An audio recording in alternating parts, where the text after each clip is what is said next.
So, it is within. The portal that brought you hither, and will take you home.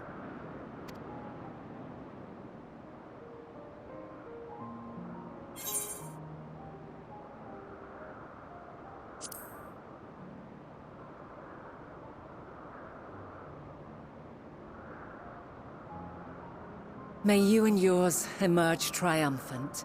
Make use of the knowledge you have gained, that your days in Elpis and our friend's sacrifice be not in vain. With Meteion free to pursue her designs, 'tis only a matter of time until the final days are upon us. We must be ready. From fortifying our defenses to securing our escape, there is much to be done. In spite of this, we cannot allow the report that set this calamity in motion to become common knowledge. Were the masses to learn the fates of the other stars, I fear the situation would spiral out of our control.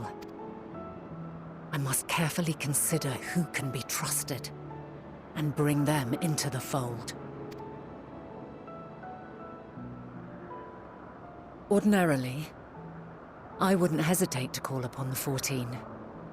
However, it was the desire for a fair determination that drove Hermes to attempt to erase our memories.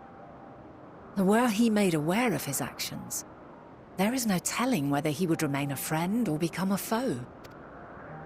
Alternately, we might try to alienate him from the convocation. Yet in doing so, we would deprive ourselves of a brilliant mind who would be invaluable in the crises to come. Quite the dilemma. Which is why I must work independently of the convocation. Regardless of how we proceed, if we are to permanently avert the final days, we must be equal to Hermes' challenge.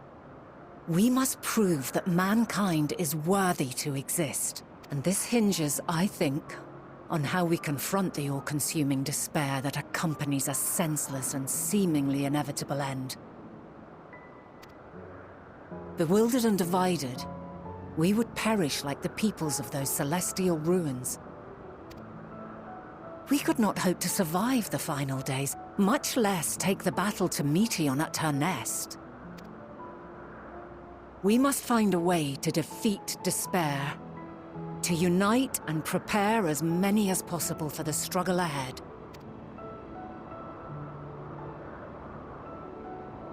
Heavy will weigh the burden of guiding this legion of souls. Yet I have faith in mankind's potential. As long as he believes in himself, there is naught he cannot achieve. So I will not give up on him. On us. You may find your world to be very different. Or perhaps the erasure of our friend's memories has sown the seeds of a conjunction between us. We cannot know until the moment is at hand. So shall I strive to do my best, taking naught for granted as I walk my path. And I pray you walk with me to the end. As you move forward, so too will I, as will all, resolved to fight for the morrow. And when mankind has found the strength to stand against despair,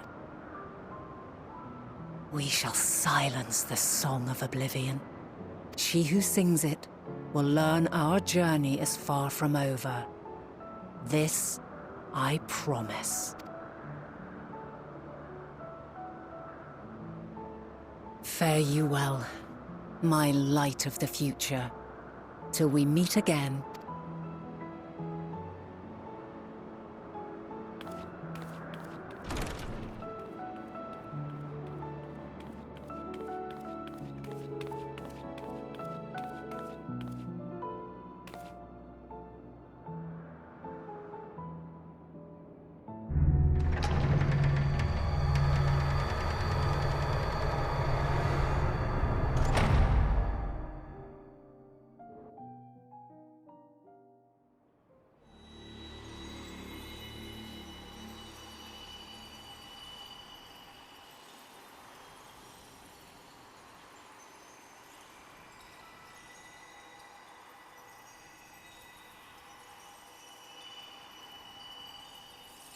From this day forth, I shall strive to bring honor to the seat of Vandani.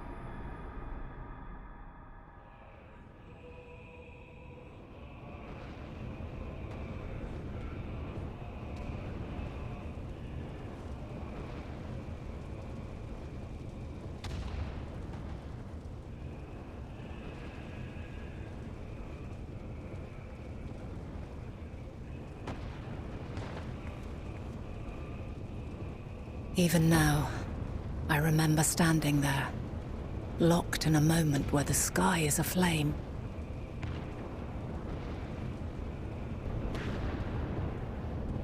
Where stars fall as tears, and screams darken the seas.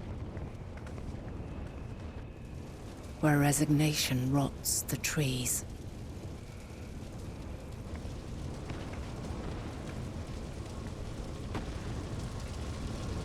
Where terror twists magics into abominations. Such is the lament of they who have gone before. The song of they who tried and failed to create a better world. The song of the end.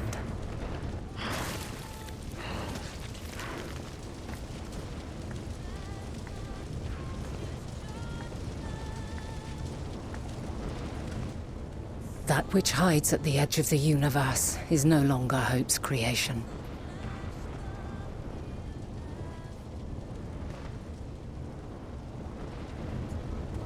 It is hopelessness incarnate.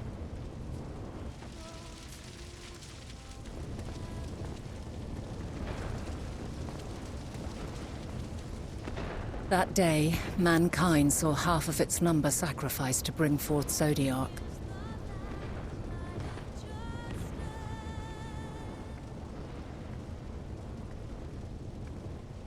And covering the star in a shroud of ether, we forestalled the final days.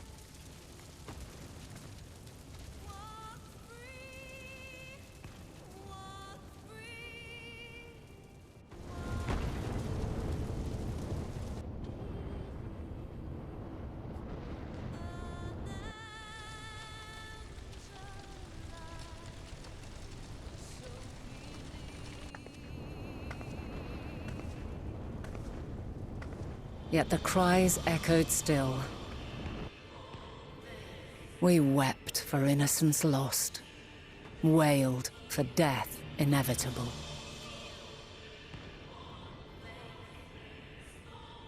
A reality too terrible to bear. And for too many who sought comfort in gilded memories of joyful days and tranquil nights.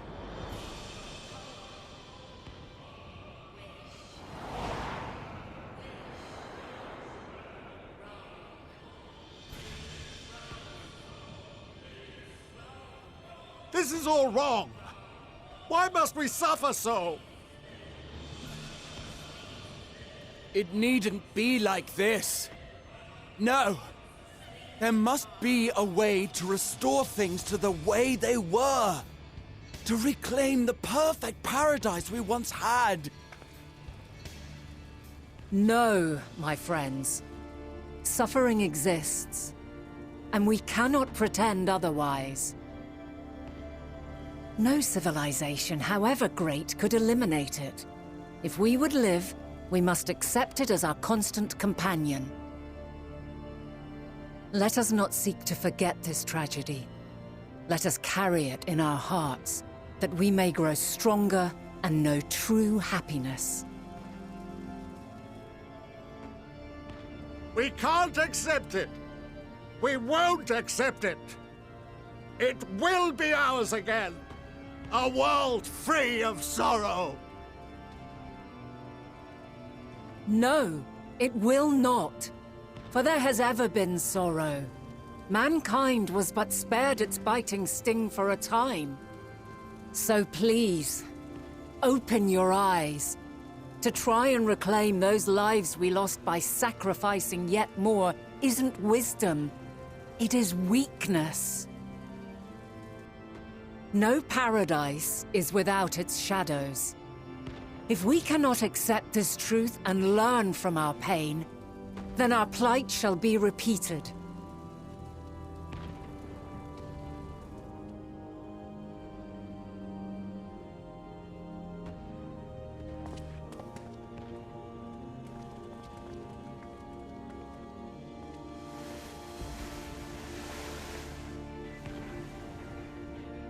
O mighty Zodiac! God, born of our boundless faith, we bid you, hear our prayer! Accept this offering of lives, and deliver unto us the lives we once had. Deliver unto us the days of old, the days when the star was a font of love, and we knew naught but bliss.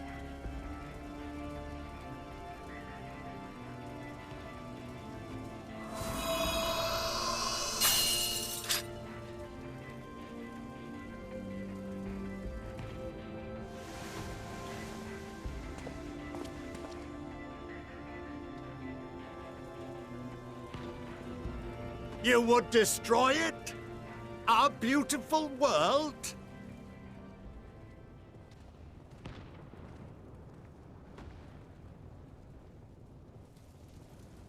Lands that stretched on forever. Skies one could drown in. The heartbeat of nature, silent yet strong. And amidst it all, a people. Beacons of light and life. Laughter that warmed my heart like naught else before. They are my meaning and my purpose. My love. In spite of, or perhaps because of this, I choose to believe in mankind's potential, in his ability to find a way forward. So let there be no way back. From that temptation, I sunder us. No more shall man have wings to bear him to paradise. Henceforth, he shall walk.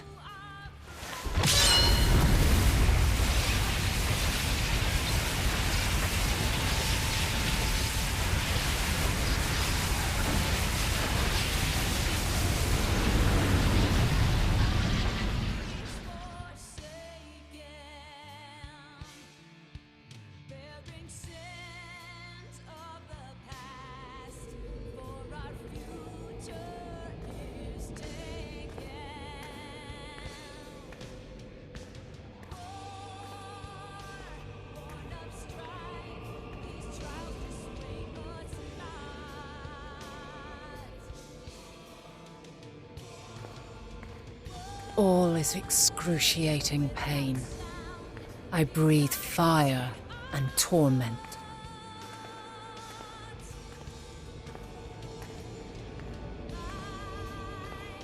I birth a world of suffering, to mire and plague.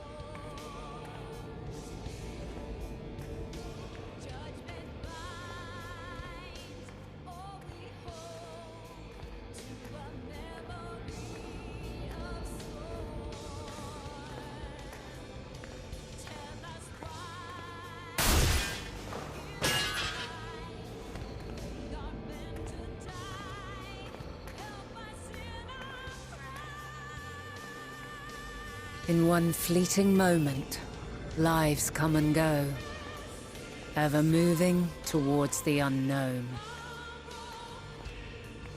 And in that fleeting moment, they cry for the answer to the question. Why, given life, are they meant to suffer, to die?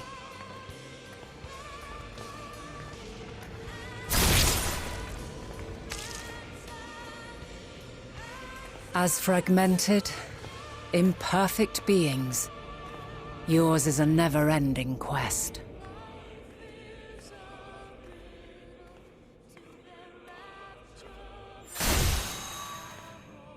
A quest to find your purpose, knowing your end is assured.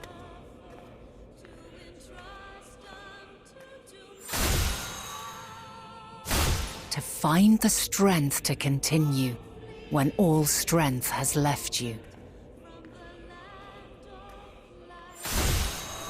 To find joy, even as darkness descends. And amidst deepest despair, light everlasting.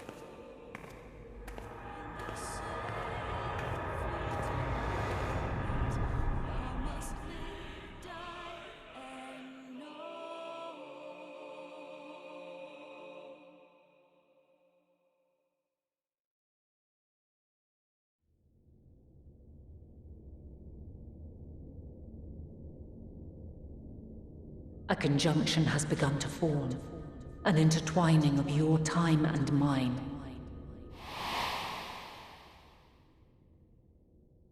When you truly understand what is at stake, and your journey has prepared you to surmount the insurmountable, then shall I honor the promise made in another time, another age.